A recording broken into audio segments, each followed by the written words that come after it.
Module 4 in Math 114 has a lot of good information. We're talking about descriptive statistics, Z-score, and normal distribution.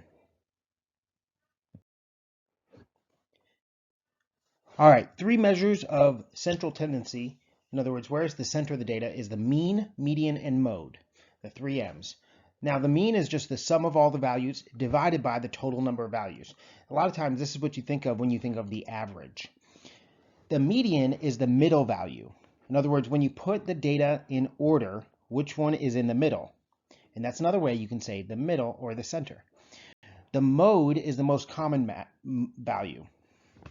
And so if you're doing the age of students in the 5th grade, if most of the students are 11 years old, and rather than taking the average age, you just say, yeah, 11 is the average age.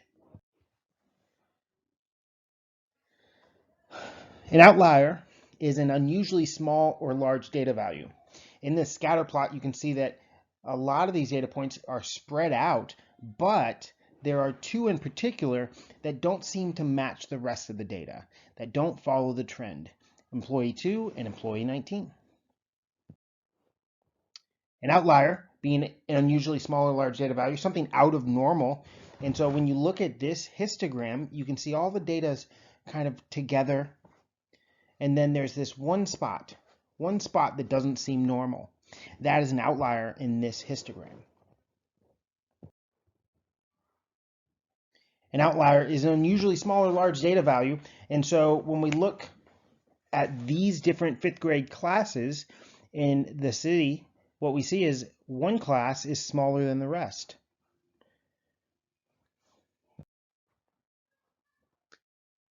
Quartiles. Now, a quartile is a quarter of the data.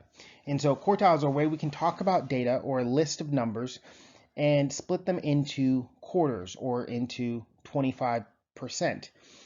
So the first thing you need to do is you need to find the median, which is the middle value. That's the middle quartile or the Q2. Now, if the middle value is on a number, then that's your median. But if your middle value splits 2 numbers, in other words, you have an even number of numbers, then your median might be the average of those 2 numbers that are the most middle. To find the lower quartile and the upper quartile, you simply find the median of the upper half and the median of the lower half.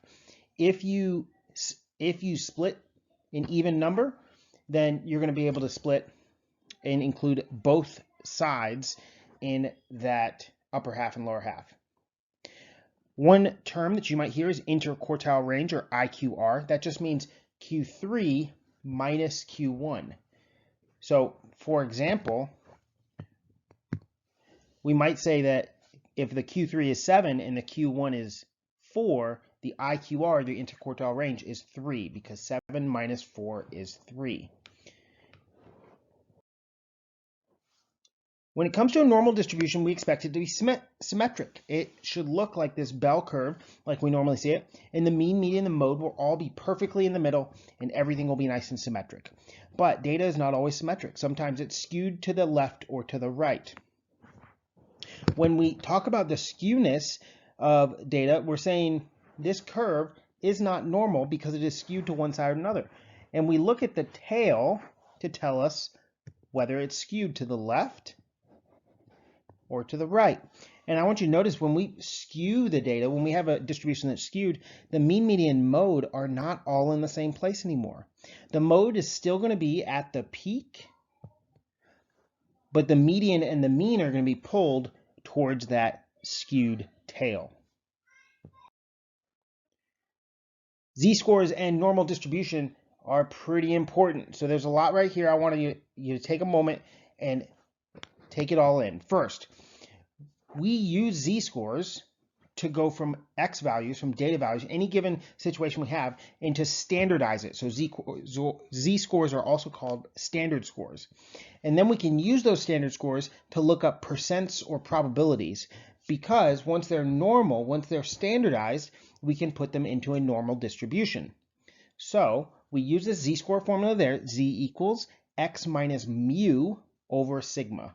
That's a sigma, that's a lowercase s, sigma, in the Greek alphabet, and the mu That's what it's pronounced like. It looks like an M and a U combined. So make sure that you get this formula down.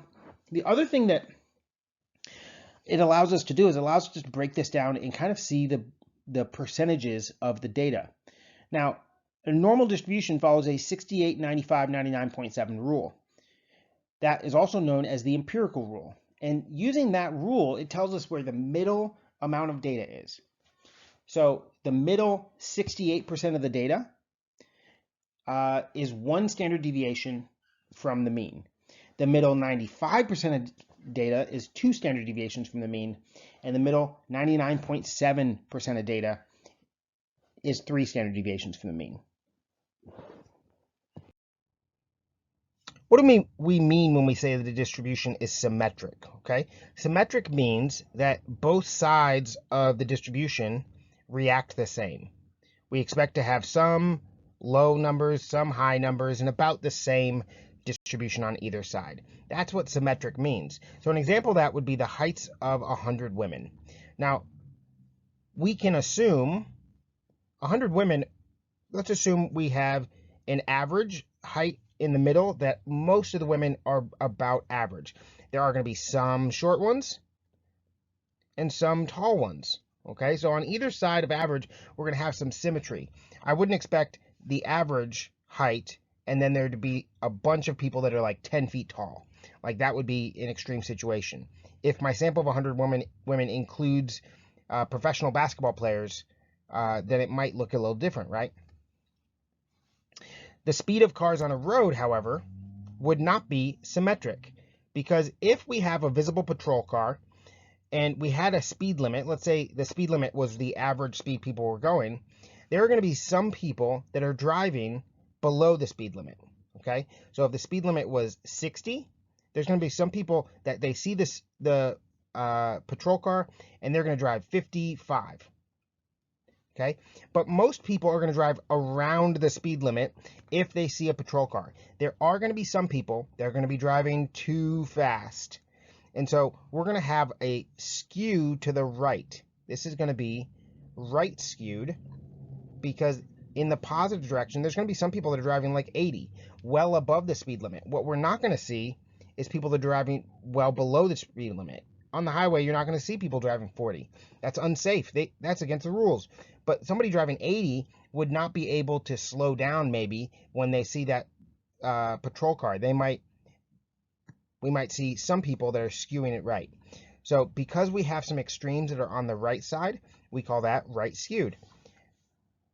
Another example of skewed data might be the number of books read during the school year by fifth graders. So let's say the average fifth grader reads about 10 books. There are going to be some fifth graders that only read 7 books. There's going to be some that read 13 books. And so it's pretty symmetric, except for the fact that there are going to be some fifth graders that read 0 books. That's true. And there's going to be some that read 20 books. But this is actually going to be right skewed. And the reason is because there's going to be some fifth graders that read 100 books. There are some fifth graders that are going to read way more than average. And so this is, again, going to be right skewed because there's going to be some extremes on the right side. There's not going to be extremes on the left side because we're limited on the bottom there. We're limited by that 0.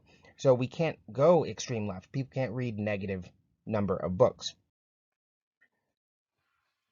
Now, if I told you the distribution of grades was left skewed, but I told you that the mean and the median and the mode were all the same. What we need to recognize is that mean, median, mode are measures of central tendency. And so if we have a distribution of grades, since we're talking about grades, I'm going to make a little bell curve, okay? And if I told you that the mean was right in the middle, and if I told you that the median was right in the middle, and then I also told you that the mode was right in the middle, then you would probably expect it to be symmetric. Okay, now when would it not be symmetric? Well, we could also have something left skewed. Now what left skewed means is that the tail is longer on the left. So I'm going to show you a situation where the tail is longer on the left. This is left skewed because it has a long left tail. So in this case, I would say it doesn't really make sense to have the middle in all three of those be the same, because as we were to pull the tail in one direction, that's going to have an effect on the mean, median, and mode.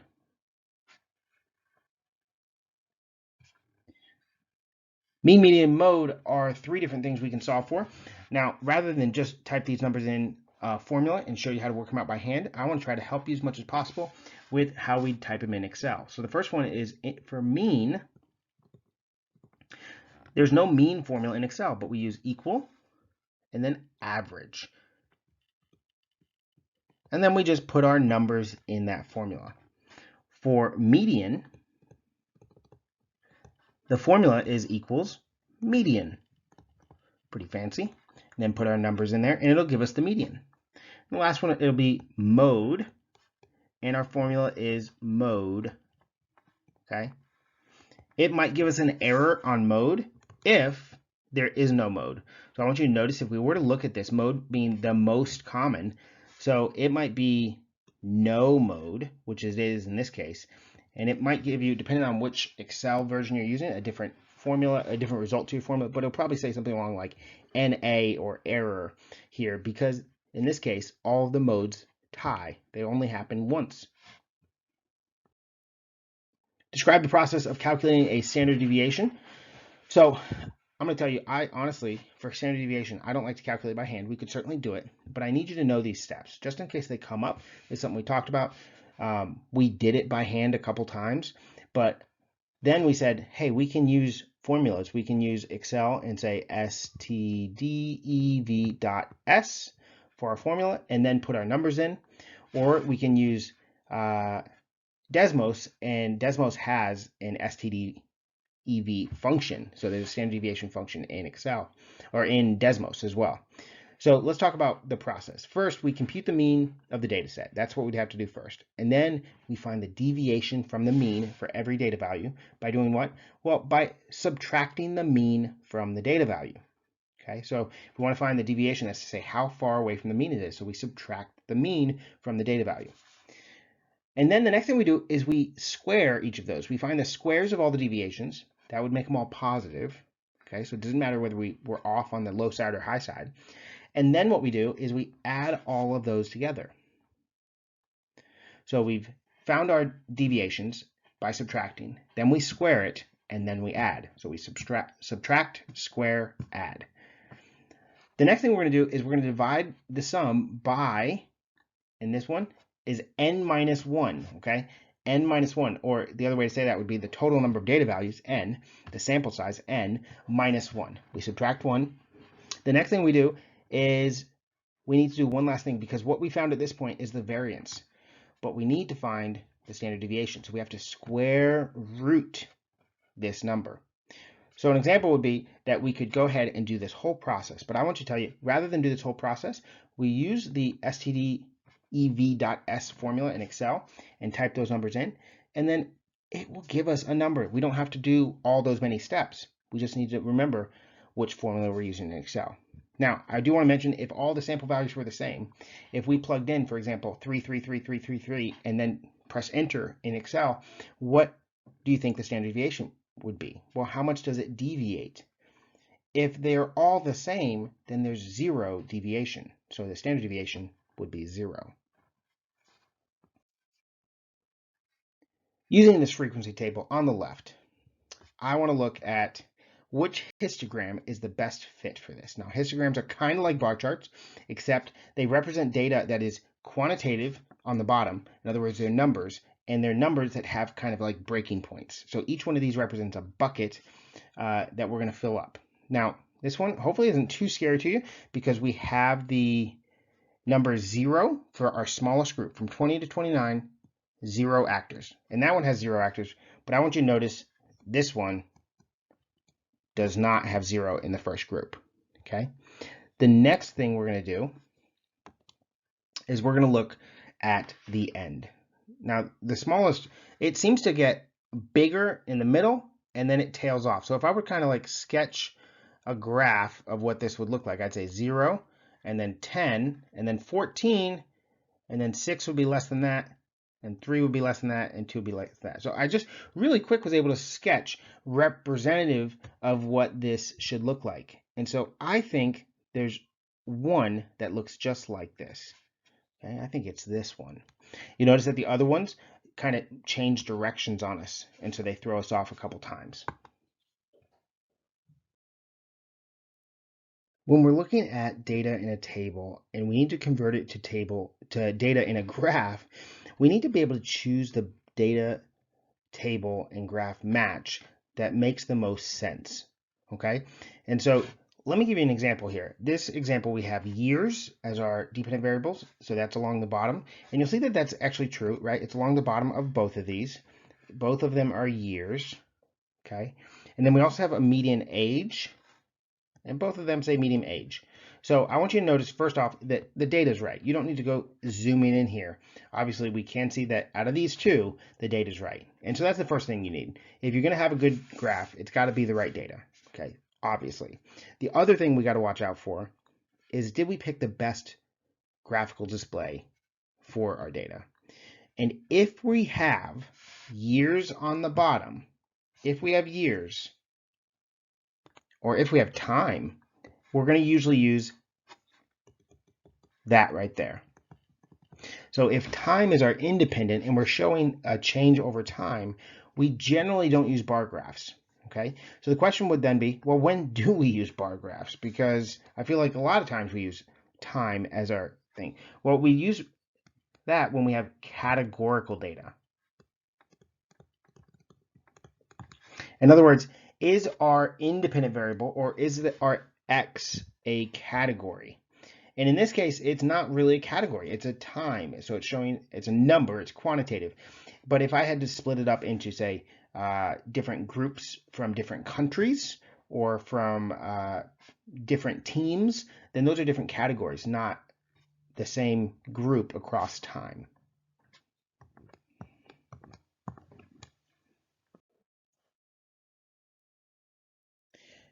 Use the normal distribution of IQ scores, which has a mean of 100 and a standard deviation of 16.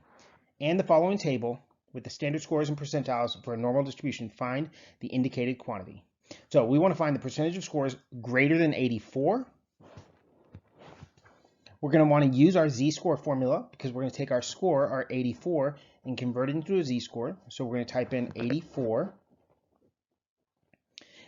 And then we're going to subtract the mean, which is 100, and then we're going to divide by 16. Now, if we do that, we get a Z-score of -1, which means we get a score, a percentile score of 16%. However, 16% is not the answer because percent is always the percent below. When we talk about percentile and we look at these tables, it always tells us the amount below. And so since this says greater than 84, we want to make sure that we subtract that from 100. And so that would give us 84.13. Use the accompanying table of standard scores, so you don't have to do this all from memory, but if we just are looking at a Z-score, we can find the percentile. In the same way, if I have a percentile, I could find the matching Z-score. For example, if I wanted to find the 60th percentile, what I'm going to do is I'm going to look in my standard score and percentiles table for 60th percentile, or the closest to it. I see it's pretty much right there, 59.87, that's pretty much 60th.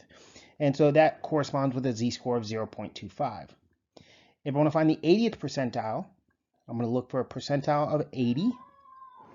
You can see that corresponds to a Z-score of 0.85. And if I want a 17th percentile, that's a pretty bad score. Actually, that's below average. That's below 50.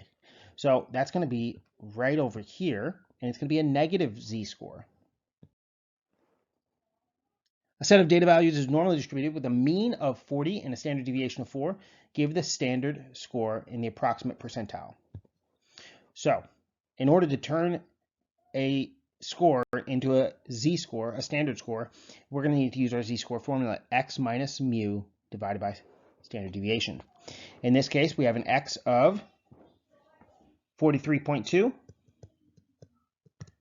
We can subtract our mean, which is 40, and we're going to divide by 4. And we end up with a z-score of 0.8. That means we can now look at our table to find our percentile. If we look for a z-score of 0.8, so I'm looking for z of 0.8, and then I can see right there, it's going to be about 78.81. But I want to pay attention because it says round to the nearest whole number, so I'm going to put 79th percentile. All right. On this example, we want to use not a z-score table, but use the empirical rule. Use the 68, 95, 99.7 rule. So the first thing I want to be able to do is put my mean in the middle on my curve. And then I'm going to go up by my standard deviation, up 25 each time. I'm also going to go the other way and subtract 25, subtract 25, subtract 25. So I've got this range, and I've got my normal curve.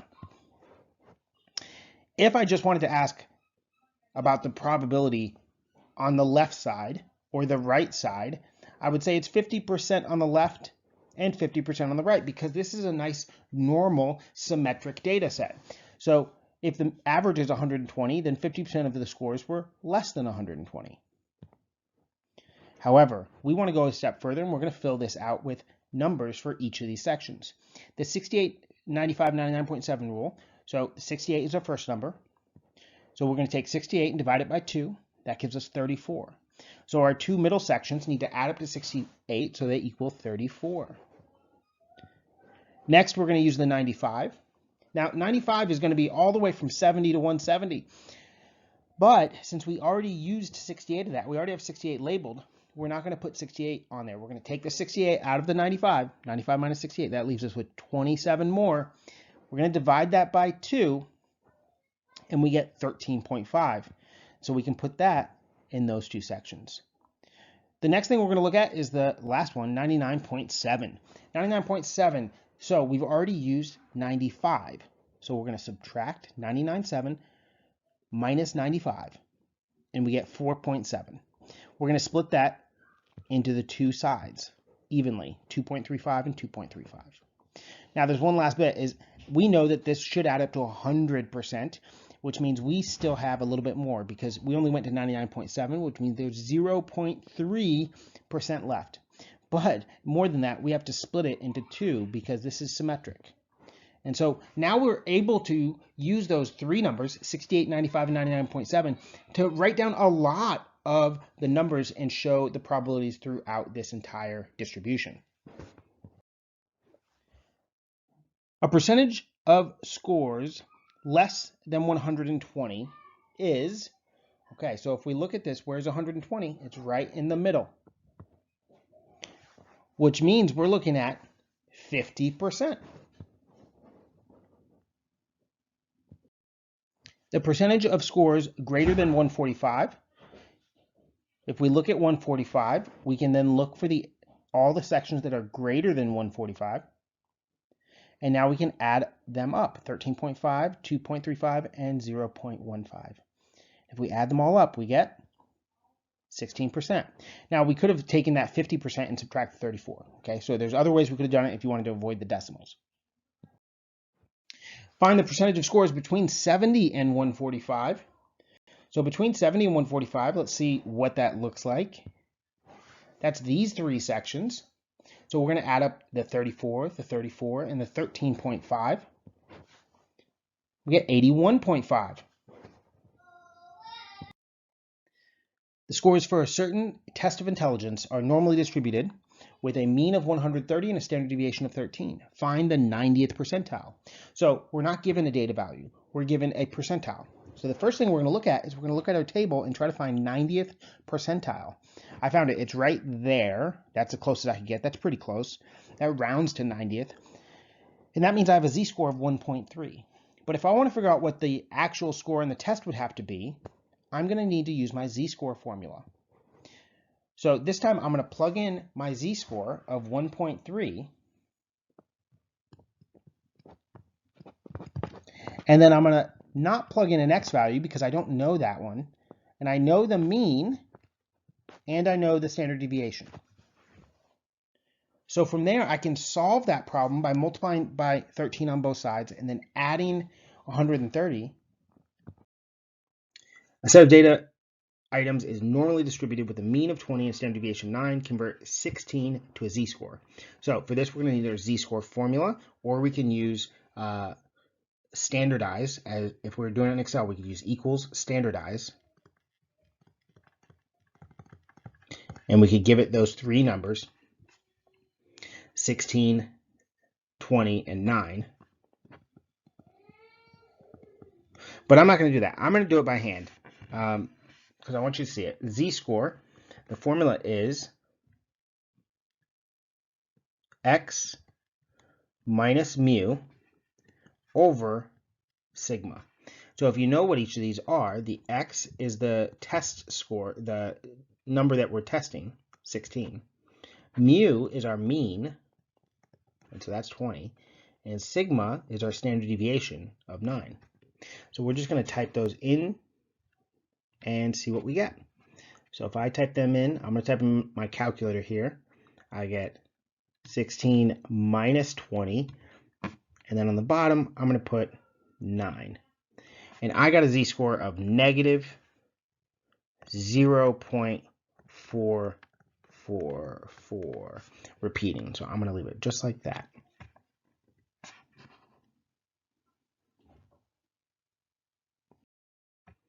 A data value in the 80th percentile. Now, if we have a percentile table, this is the one that they were using in the book here. So we have the 80th percentile. What we want to look for is we want to look for 80th percentile in our table. Now, 80th percentile is pretty close to right here. So we can say that our z-score is at 0.85 for A. Our next one, it says find a data value in the 60th percentile. So we look for 60th percentile, and that is right about here, pretty close. So for B, we're going to say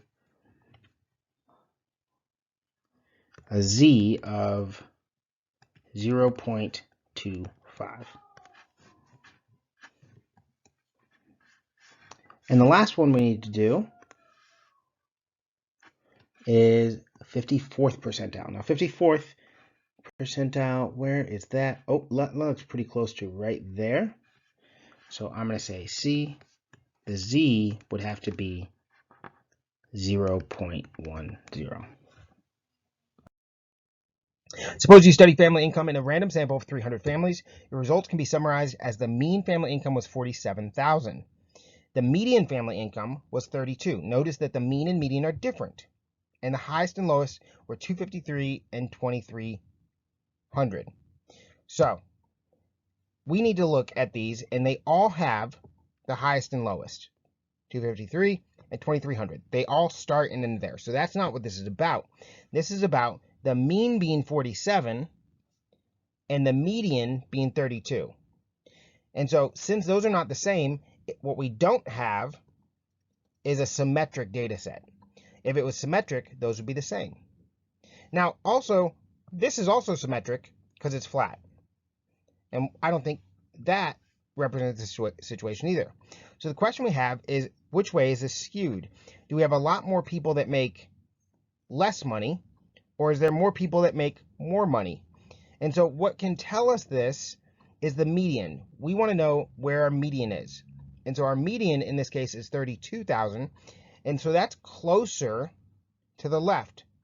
Our median is going to be where we see that big hump. That's going to be our median, okay? And so our median is going to be lower. Our hump's going to be on the left.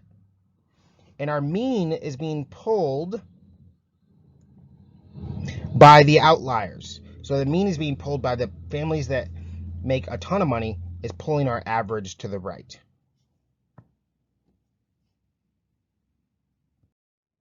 Decide whether the following statement makes sense or does not make sense. Jack is in the 50th percentile for height, so he is median height. That is, yeah, that makes sense. That's actually what 50th percentile means. It means 50% below and 50% above. Scores on this quantitative portion of an exam have a mean of 572 and a standard deviation. So they give me a couple things. They say that the mean is 572 and a standard deviation of 148. And it says, what percentage of students taking the exam scored above 690? So what we're going to do is we're going to take our x is going to be the 690. That's what 609, sorry. That's what we're looking at here. So we need to convert that into a z-score. So we're going to say z equals 609 minus 572 all over 148. So I'm going to type that in my calculator and see what I get.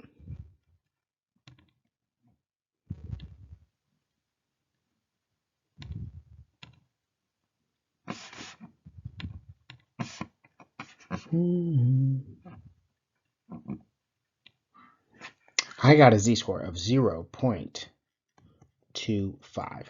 Okay. Notice I didn't get a negative. I just got a 0.25. So what I want to do is I want to look in my z-score table to find that z-score. And that's not too bad. I actually found it already. It's right there. And so it gives me a percentile of 59.87. Now the truth is that that percentile is the percentage below. And the question asked, what is the percent above? So we're going to have to say, subtract from 100 minus 59.87. And that would give us about 40% above.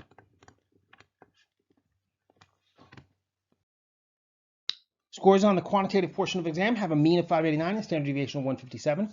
Assuming they're normally distributed, what percentage of students fall below 613? So I'm going to use a table to do this, but you don't have to memorize the table. You do have to memorize one thing. You have to memorize a z-score formula. Now, a z-score formula, you should remember z equals x minus mu over sigma.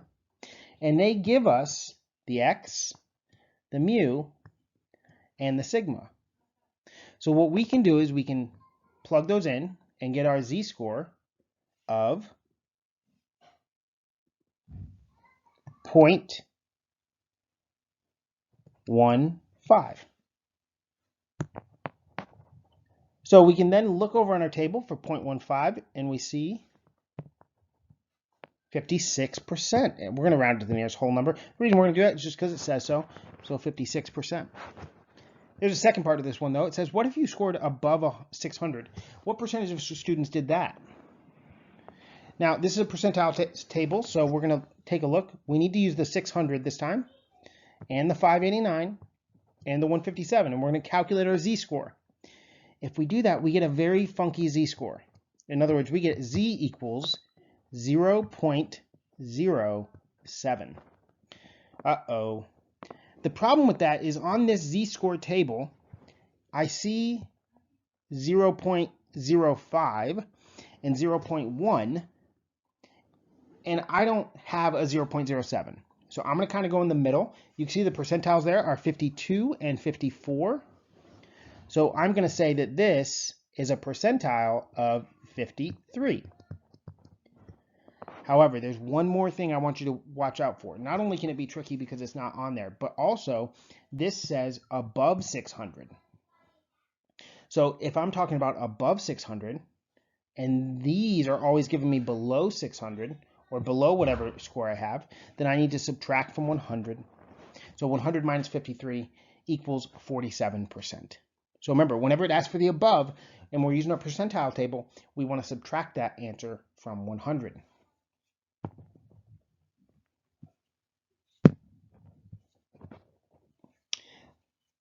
What percentage of students scored between 600 and 700? So if we find the 700 z-score, we find a 700 z-score and a 600 z-score, we would get 0.07 and 0.70 actually. If we look each of them up in the table, we get 53, and I like the 0.7, it's 76. And then to find between, I just need to subtract those two. So 76 minus 53 is 23. Add any questions in the comments below.